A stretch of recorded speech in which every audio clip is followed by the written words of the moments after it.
வணக்கம் இணைந்திருப்பது இலங்கையின் முதல்தர செய்தி வழங்குகிற நியூஸ் ஃபர்ஸ்டின் மதிய நேர பிரதான செய்தி அறிக்கையுடன் கொழும்பில் நியூஸ் ஃபர்ஸ்டின் பிரதான கலைஞர்கள் உங்களை சந்திக்கும் நான் ஜோடி செஞ்சேன். அமெரிக்கா, ஐரோப்பா அதேபோன்று மத்திய கிழக்குகளிலிருந்து சக்தி குளோபலோடாக நிகழ்க்கும் உங்களை சந்திப்பதில் மிக மகிழ்ச்சி. விரிவான செய்திகளுக்கு செல்லும் முன்னர் முதலில் தலைப்புச் செய்திகள். நடைமுறை சட்டத்துக்கு அமைய அரசியல் கட்சிகளின் அங்கீகாரம் குறித்து தீர்மானம் மேற்கொள்வதில் சிக்கல், தேர்தல்கள் ஆணைக்குழு தெரிவிப்பு. யாழ் சாவகச்சேரி பகுதியில் 3,90,00,000 பெறுமதியான சட்டவிரோத தங்க பிஸ்கட்களுடன் பெண்ணொருவர் கைது. தெற்கு அதிவேக வீதியில் சேவையில் ஈடுபடும் பஸ் ஊழியர்கள் போக்குவரத்து நடவடிக்கைகளில் இருந்து இடைவிலகல். தொடர்வது விரிவான செய்திகள். முதலில் உள்நாட்டுச் செய்தி. நாட்டில் தற்போது நடைமுறையில் உள்ள சட்டத்திற்கு அமைய அரசியல் கட்சிகளின் அங்கீகாரம் குறித்து தீர்மானம் மேற்கொள்வதில் சிக்கல் தன்மை ஏற்பட்டுள்ளதாக தேர்தல்கள் ஆணைக்குழு சுட்டிக்காட்டியுள்ளது.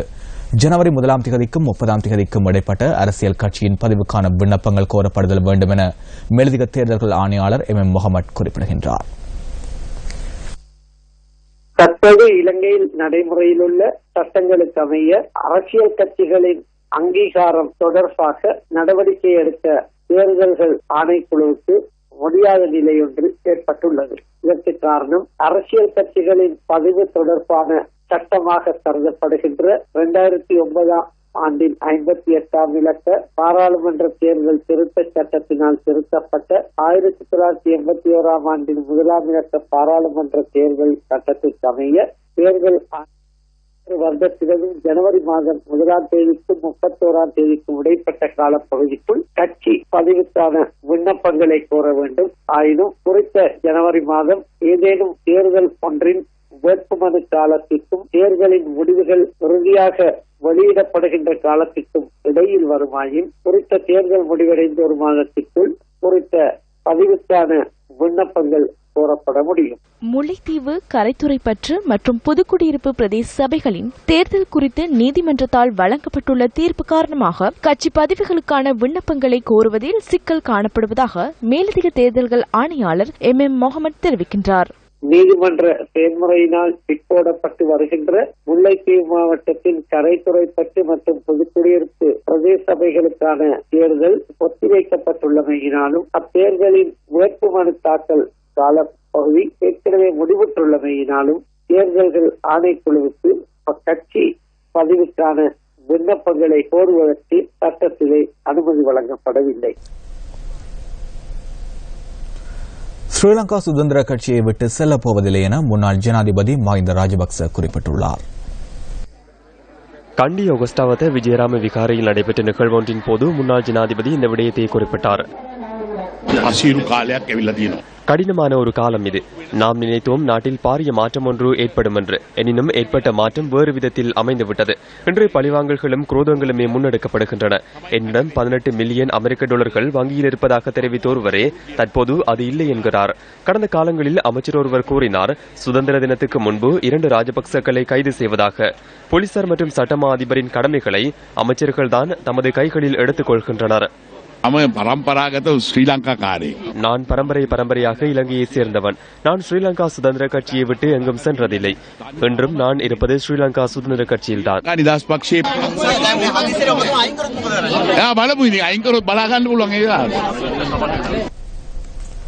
தெற்கு அதிவேக வீதியில் சேவையில் ஈடுபடும் பஸ் ஊழியர்கள் இன்று காலை முதல் போக்குவரத்து நடவடிக்கைகளிலிருந்து விலகியுள்ளனர்.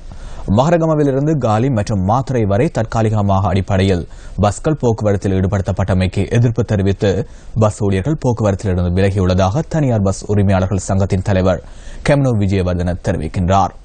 எவ்வாறாயினும் பஸ் சங்கங்கள் எழுப்பும் குற்றச்சாட்டுகள் உண்மைக்கு புறம்பானவை என தேசிய போக்குவரத்து ஆணைக்குழுவின் தலைவர் MAB ஹேமச்சந்திர கூறுகின்றார்.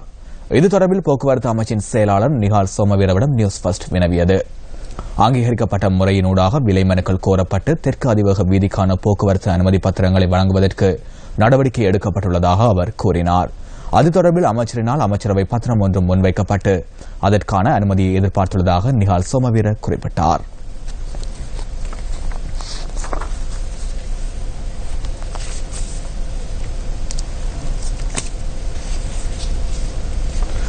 யாழ் சாவகச்சேரி பகுதியில் 3,90,00,000 ரூபாய் பெறுமதியான சட்டவிரோத தங்க பிஸ்கட்களுடன் பெண்ணொருவர் கைது செய்யப்பட்டுள்ளார். யாழ் பிராந்திய சிரேஷ்ட போலீஸ் அத்தியட்சகர் பணிமனைக்கு கிடைத்த தகவலுக்கு அமைய சந்தேக நபர் இன்று அதிகாலை 3:50 அளவில் கைது செய்யப்பட்டதாக போலீசார் குறிப்பிட்டனர். சாவகச்சேரி சங்கத்தானி ரயில் நிலையத்திற்கு அருகில் சந்தேக நபர் கைது செய்யப்பட்டுள்ளார். யாழ்ப்பாணத்தை சேர்ந்த 50 வயதான பெண் ஒருவரே 7 கிலோகிராம் பெறுமதியான 70 தங்க பிஸ்கட்டுகளுடன் கைது செய்யப்பட்டுள்ளார். யாழ் பிராந்திய விசேட போலீஸ் பிரிவினூடாக சந்தேக நபரான பெண் கைது செய்யப்பட்டு விசாரணைகளுக்காக யாழ் தலைமையக போலீசாரிடம் ஒப்படைக்கப்பட்டுள்ளார். அரசின் தொழில் திட்டங்கள் தொடர்பாக சூரிய விவ பிரதேசத்தில் வீடமைப்பு மற்றும் நிர்மாணத்துறை அமைச்சர் சஜித் பிரேமதாச கருத்து தெரிவித்துள்ளார்.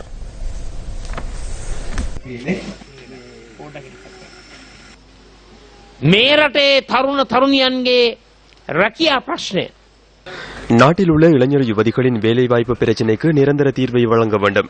வேலையின்றி கடைகளிலும் சந்தைகளிலும் நின்று கொண்டிருக்கும் இளைஞர் யுவதிகளுக்கும் வேலையில்லாது தவிக்கும் பட்டதாரிகளுக்கும் நிச்சயம் தொழில் வாய்ப்புகளை பெற்றுக் கொடுப்போம் என்பதை மிகுந்த மகிழ்ச்சியுடன் தெரிவித்துக் கொள்கின்றேன்.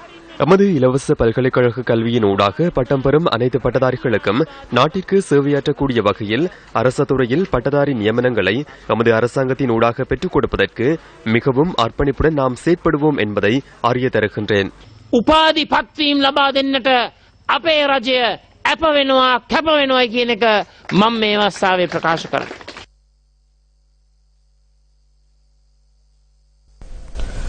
விவசாயிகளுக்கு உரிய முறையில் பசலைகளை வழங்க கோரி கற்பட்டி பாலாவி பிரதான வீதியின் தலவை பிரதேசத்தில் ஆர்ப்பாட்டம் ஒன்றும் முன்னெடுக்கப்பட்டது. கற்பட்டி விவசாய ஒன்றியத்தினால் இந்த ஆர்ப்பாட்டம் ஏற்பாடு செய்யப்பட்டிருந்தது.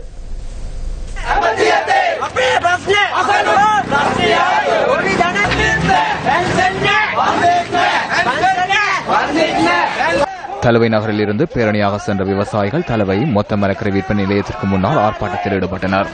இதன்போது பதாகைகளை ஏந்தியும் உற்பத்தி பொருட்களை காட்சிப்படுத்தியும் விவசாயிகள் ஆர்ப்பாட்டத்தை வலுப்படுத்தினர்.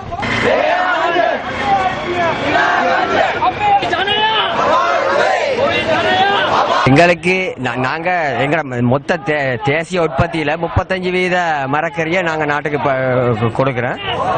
இப்போது எங்களுக்கு போற தட்டுப்பாடு, நாங்க போற சாணதார காக்கையில நியாயமான விலைக்கு உரிய நேரத்தில் எங்களுக்கு பசலை கேட்டு இந்த போராட்டத்தை நடத்துறோம். இதற்கு உரிய பதில் கிடைக்காட்டி மேலும் போராட்டத்தை தொடர இருக்கிறேன். அரசாங்கம் எங்களோட பிரச்சனையை எடுத்து எங்களோட பிரச்சனையை நிவர்த்தி செய்ய கேட்டுக்கொள்கிறேன். விவசாயங்களுக்கு போற இல்ல, விவசாயம் எல்லாம் போற இல்லாதால எல்லாம் மோசம் பெய்துட்டு எங்களுக்கு தயவு செய்து போற கொஞ்சம் நேரத்துக்கு எங்களுக்கு அம்புறதுக்கு உதவி. ஒன்றிணைந்த பொறியியலாளர் சங்கத்தினர் எதிர்ப்பு துண்டு பிரசுரம் விநியோகிக்கும் நடவடிக்கையில் இன்று ஈடுபட்டிருந்தனர். இந்தியா இலங்கைக்கு இடையிலான பொருளாதார மற்றும் தொழில்நுட்ப ஒத்துழைப்பு உடன்படிக்கைக்கு எதிராகவே அவர்கள் இந்த நடவடிக்கையை முன்னெடுத்தனர். இந்த ஒப்பந்தத்தினூடாக பொறியியலாளர்கள் மற்றும் தொழில்நுட்ப துறைகளில் பாதிப்புகள் ஏற்படக்கூடும் என ஒன்றிணைந்த பொருளியாளர் அமைப்பு சுட்டிக்காட்டுகின்றனர். கொழும்பு, கோட்டை, மருதானை உள்ளிட்ட ரயில் நிலையங்களுக்கு அருகில் இந்த துண்டு பிரசுர விநியோக நடவடிக்கைகள் முன்னெடுக்கப்பட்டன.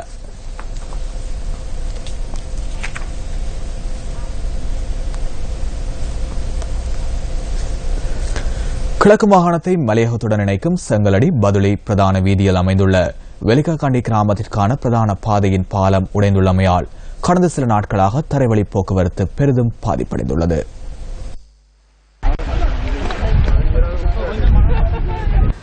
கோப்பாவளி கிராம சபகர் பிரிவில் உள்ள வெலிக்காண்டி கிராமத்தில் 336 குடும்பங்கள் வாழ்ந்து வருகின்றனர்.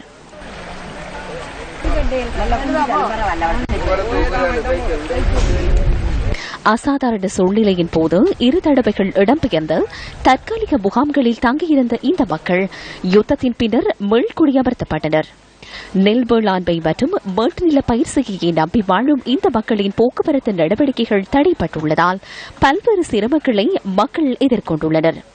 இந்த பாலம் முறையாக பராமரிக்கப்படாதமையினாலேயே அடிக்கடி இவ்வாறு சேதமடைவதாக கிராம மக்கள் குற்றம் சாட்டுகின்றனர். ஒரு சந்தர்ப்பத்தில் அந்த போட்டு கேட்க வருவாங்க.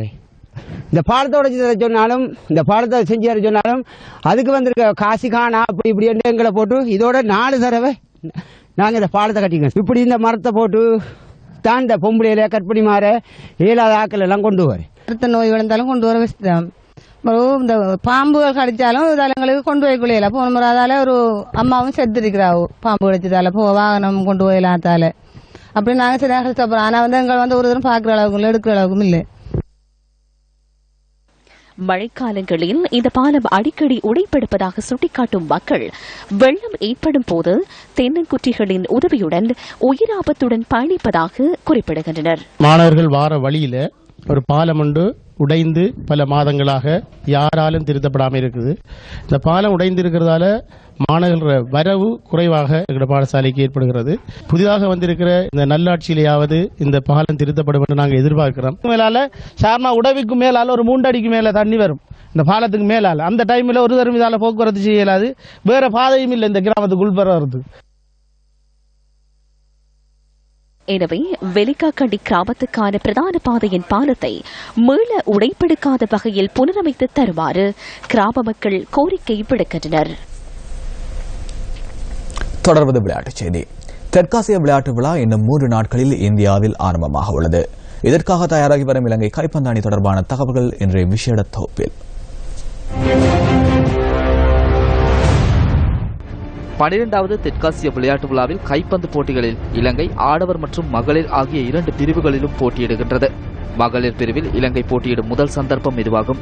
பிரதம பயிற்சியாளராக செனரத் சேனாநாயக்கவும் மேலும் 3 பயிற்றுநர்களும் இலங்கை கைப்பந்து அணிகளை பயிற்றுவித்தனர். இராணுவ, விமானப்படை, கடற்படை மற்றும் பாடசாலை வீராங்கனைகள் இலங்கை கைப்பந்து அணிகளில் இடம்பெற்றுள்ளனர். தெற்காசிய விளையாட்டு விழாவில் கைப்பந்து போட்டிகள் எதிர்வரும் 10ஆம் தேதி முதல் 15ஆம் தேதி வரை குவஹாட்டியில் நடைபெறவுள்ளன.